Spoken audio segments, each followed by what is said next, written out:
श्रीमंती आहे तुमची. आणि मला अजून मला वाटतं बाबांचे शिष्य आहेत.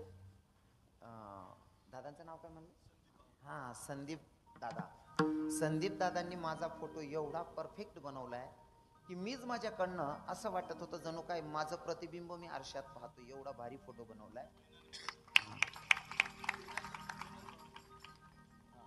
फोटो आई देखील कितला भारी फोटो बनवला. जसा तसा रविकिरण महाराज उतार दिले जसा तसा. खरं तर मला इतका आनंद होतो. संदीप दादा आव्हाड, एवढी भारी पेंटिंग आहे तुमची. माझ्यासारख्या साधारण लेखाचा तुम्ही फोटो काढलेला आहे, तो पण एवढा अप्रतिम की माझ्याकडे शब्द नाही वर्णन करायला. एवढा भारी फोटो काढलेला आहे संदीप दादा. कुठे गेले संदीप दादा? हां, वा वा, छान. हां, धन्यवाद. तुमच्या कलेला दाद देतो महाराज. आता तुम्हाला सांगावं वाटते, आजचा 7वा दिवस आहे. 7 दिन पुरा हो गया था.